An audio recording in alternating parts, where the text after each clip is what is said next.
papasukin natin ang mundo ng laro. May kosa mas matindi pa sa mga egoy at kano kapag bumanat sa mic. Katumbas ko'y ilang tumbok sa akin dila na hindi na nagbabago ng tumbok. Hinasa ng panahon, kasabay ng beatbox yung estilo at inilapat ang mga letrang sintigas like Escudero. At ilang kwentong barbero ang aking natanggap. Ang masapawan ng pangalan ko kay hirap matanggap. Ako yung bata na gustong gawing bataan, na veteranong naturing ang utak ay walang laman. Magko-compose ng English rap na ang puntirya'y magpabounce. Nagpapanggap na Inglesero, mga bobong mag-pronounce. Full effect, pero ang rhyming ay na-discorrect. Hindi matake ang pag-arte, sabi ni Direk, wala kang karangalan. Para sa akin magyabang, isa ka lang na tagahanga na gusto sa akin mag-abang. Ikaw ay bata para sa akin, wag kang magmagaling. Wala ka pa sa kalahati ng aking narating. Ngayon ka palang sumisibol at biglang sumulpot. At kumpara sa akin na kay dami ko nang nasundot, nang dahil lang sa pagrarap kay dami nang nainggit. Pinapagana ko ay utak at hindi ang damit, kasi ang iba ay nagrarap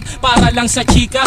Paano kung hindi na uso, bigla ka na lang lilikas. Hindi usapan kung veterano o maging baguhan, o kung ang mic ay nasa kaliwa o nasa kanan. Ang importante para sa akin ay maging malaya. Hindi yung tipong champion ka nang dahil lang sa daya. Hindi ka dapat mag-angas o umasta na sikat. Alam ko, alam mo rin na alam din ang lahat. Ika'y nagbibingi-bingihan at nagpapakadisente, na sa tuwing ito ay tabi napapanggap kang inosente. Ang aking flow napakasimple pero di na uutal. Ang mga rhymes buong buo pero malayong magbutal. Ipinamalas na ang husay sa mga klase ng duelo. Kung ikaw ang makakalaban, di ko kailangan pang bumelo. Di naging basihan sa dami ng iyong alalay ang pagiging magaling. Wala sa estado ng buhay, laki man sa tundo, walang sapat na pera.